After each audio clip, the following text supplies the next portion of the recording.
Shit.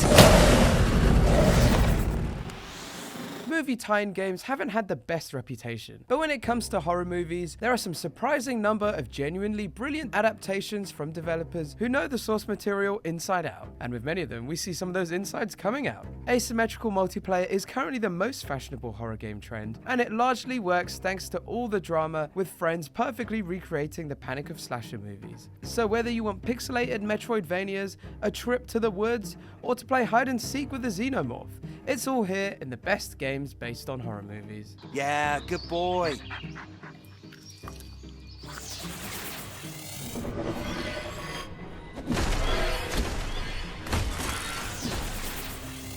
Whisper it with us.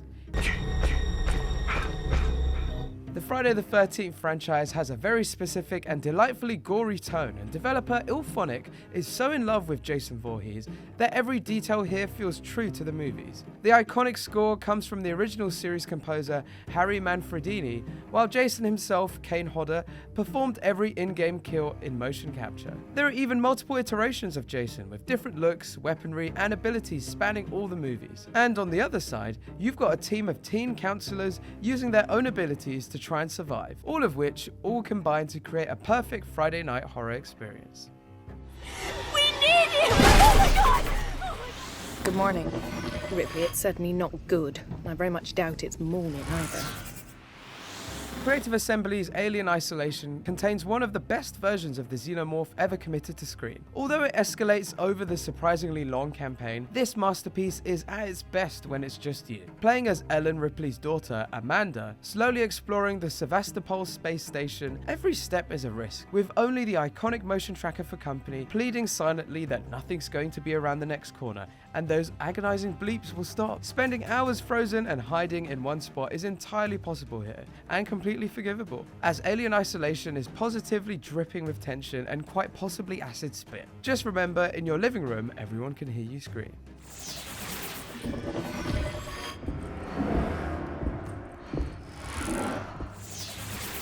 This list could just be populated with Dead by Daylight add-ons alone. Nearly all of the 35 DLC packs now available are tied into horror movies. The most recent is Sadako Rising, with Ringo's long-haired Nightmare Fest. But we've also had Nightmare on Elm Street, Saw, Halloween, Leatherface, Hellraiser, and Scream's Ghostface, to name a few. If you've ever played Dead by Daylight, the formula is strikingly simple. Each bout sees survivors desperately repairing enough electricity generators to power the gate to escape, while a killer has other ideas and would rather hang them on hooks and sacrifice them to a higher power. It's a solid formula, and all that DLC means different killers, locations, and abilities to cater for all horror tastes.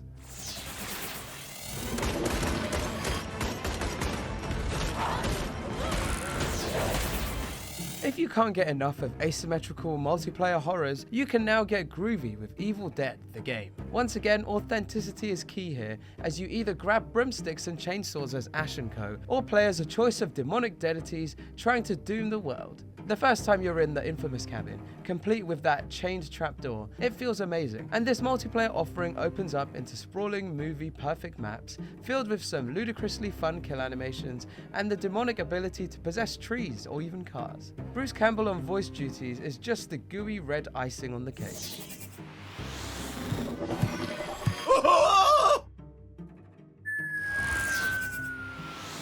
But what about a horror movie game that doesn't want to annihilate your blood pressure?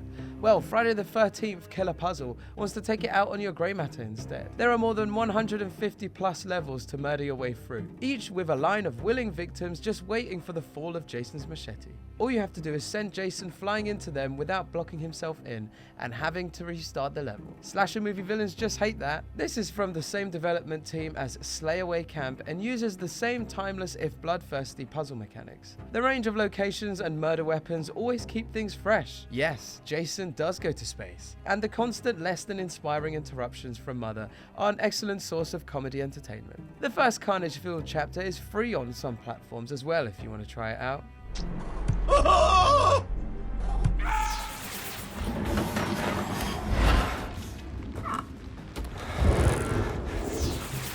Bloober Team's take on this movie franchise is an atmospheric and often terrifyingly disorientating experience as you head into Burkittsville woods with only your trusty dog for company. Playing as ex-police officer Ellis, who has enough of his own demons without bringing in any new ones, you're on the hunt for a missing child. And of course, it's not long before you find sticks in weird shapes dangling from trees, videotape puzzles, and end up under attack from the witch herself. Layers of Fear dev Bloober Team does a neat job of bringing in more found footage elements, and there's a real sense of menace lurking in Blair Witch. Fans of the movie definitely shouldn't miss the trip to the house, handprints and all.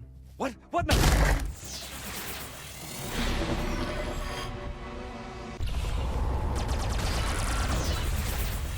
Don't let it put you off that The Mummy, Demastered, is officially licensed to the Tom Cruise movie that managed to single-handedly unravel Universal's entire Dark Universe before it even began. This is a brilliantly solid Metroidvania, and unlike every other game on this list, feels nothing like the movie is all the better for it. A gorgeously pixelated Princess Aminette has unfortunately set her legion of zombies, swarms of insects, endless rats on the world, and as an elite monster hunting agent, we're tasked with tackling them in 16 bits. There's a solid sense of progression, not to mention a risky reclaiming of all your gear if you die, and the environment feels like a genuine retro treat. Add in a roaring chiptune soundtrack, and this almost undoes the hurt of the movie. Almost. Embrace the darkness, and with you I have all I need.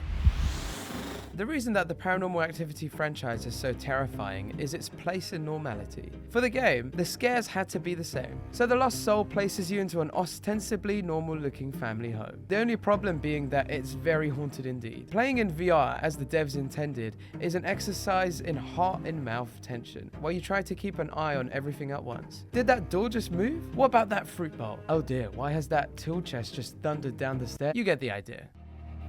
Good luck. So there are a few of the best movie game scares, and if you've survived this far, why not drop in the comments below and let us know what your scariest moments are. And stay with GamesRadar for more gore and screams. Damn it! Just die!